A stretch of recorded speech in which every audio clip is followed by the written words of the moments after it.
el agua se está convirtiendo y están buscando convertirla no solo en un bien escaso, cuando destruyen las cabeceras de cuencas, cuando destruyen las lagunas, sino en un elemento tóxico. Y esa lucha no ha terminado. En el Congreso se han dado algunas leyes importantes, ¿no? Hubo una modificación constitucional para declarar el agua como derecho humano. En realidad, desde el Frente Amplio hubiéramos querido que más bien se reconociera el derecho al agua, no el derecho al agua solamente como derecho humano, porque eso significa solo pensar en el agua para uso de agua potable, cuando el agua tiene su propia vida, cuando el agua tiene que estar respetada, cuando más bien en el Frente Amplio planteamos que lo que hay que hacer es cuidar los derechos de la naturaleza, y en esa perspectiva no es que el agua sea un derecho humano fundamental, es que el agua tiene derechos y nosotros tenemos obligaciones de cuidar las fuentes de agua y garantizar que haya para la actividad humana, ciertamente, pero también para la vida de los animales, también para la vida de las plantas. En ese sentido, ha sido un avance, pero no lo suficiente, ¿no? En una nueva constitución tenemos que plantear los derechos de la naturaleza, los derechos de los seres vivos y ciertamente el derecho al agua. De otro lado, hemos sacado una ley que tiene que ver con la protección de cabeceras de cuencas, una ley que se opuso la CONFIEP, que se opuso la Sociedad de Minería, que nos criticaron mucho por esa ley, pero esa ley, recordemos, se elaboró en la Marcha Nacional del Agua el año 2011, y el compromiso que asumimos el Frente Amplio era convertir eso en una ley. El marco normativo para que la ley pudiera aplicarse dice que hay que desarrollar el reglamento o el marco metodológico. Debió aprobarse en julio, pero el gobierno de Vizcarra lo está demorando. Recién la semana pasada se ha mandado el segundo borrador del marco metodológico y todavía el Ministerio del Ambiente no se ha pronunciado. Las organizaciones de los pueblos indígenas tienen que pronunciarse y en ese sentido hay un avance, ¿no? La Ley de Protección de Cabeceras de Cuencas obliga a la Autoridad Nacional del Agua a que si se trata de territorios indígenas se les consulte y que los gobiernos locales y regionales puedan participar del proceso de reconocimiento de las zonas frágiles donde debe prohibirse todo tipo de actividad que dañe las fuentes naturales de agua. Esa ley está en curso, logramos que se aprobara, y está también la Ley de Cambio Climático, que tiene un componente importante en el tema de asegurar la justicia hídrica, que tiene un componente importante en asegurar los derechos de las poblaciones, los derechos de las actividades económicas diferentes de aquellas que contaminan y destruyen las fuentes de agua, para poder cautelar nuestros derechos y los de las futuras generaciones. ¿Y los congresistas están entendiendo este asunto como un tema de vida? Quizás es necesario recordarles el peligro latente en el cual se encuentra Lima. Es bastante difícil que los congresistas, muchos de los cuales ni conocen la realidad de las comunidades, entiendan esto, ¿no? Otros, conociéndola, sin embargo, prefieren respaldar y apoyar los intereses de las grandes empresas que están detrás. Recordemos que en la Ley de Protección de Cabeceras de Cuencas, quien se oponía era la Sociedad de Minería, quien se oponía era la CONFIEP, la Cámara de Comercio de Lima, se han opuesto a la ley, ¿no?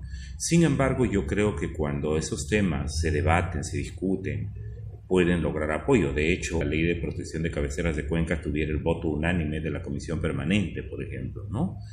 Sin embargo, por ejemplo, la Ley de Cambio Climático nos demoró más de un año debatirla, año y medio, ¿no? La Ley de Prohibición de Plástico, que también tiene que ver con la contaminación de los ríos y del mar, que está siendo contaminado con plástico, nos ha demorado año y medio, casi la tumban, casi la traen abajo, ¿no?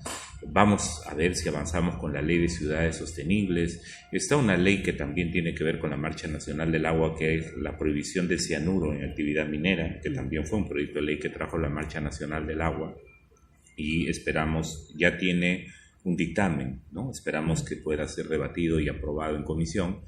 Y ciertamente, por ejemplo, estamos trabajando y esperamos en convencer o explicar o hacer ver a los demás congresistas de otras bancadas que el tema, por ejemplo, de los pasivos mineros que están contaminando las diversas cuencas es un tema sobre el que tenemos que legislar. Yo presenté un proyecto de ley sobre los pasivos mineros del río Rímac, ¿no?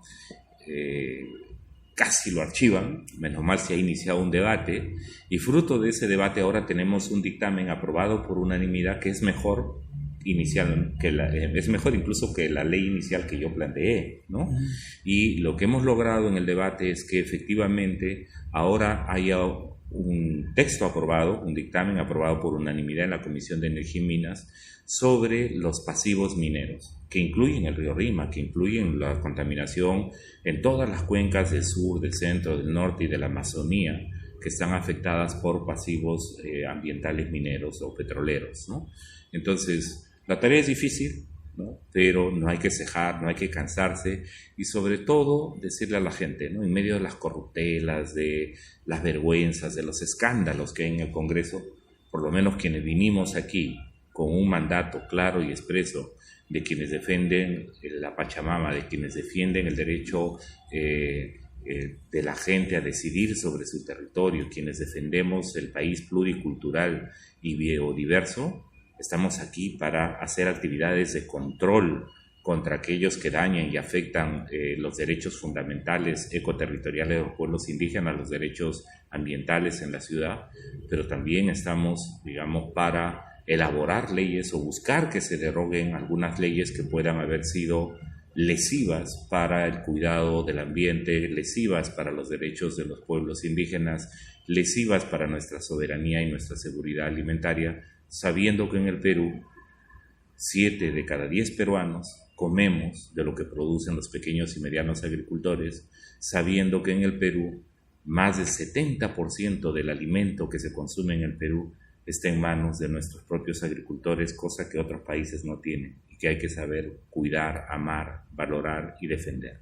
Palabras finales para los hermanos y las hermanas ronderos y ronderas que han sido injustamente excluidos de participar en el proceso de consulta del reglamento de la Ley de Cambio Climático.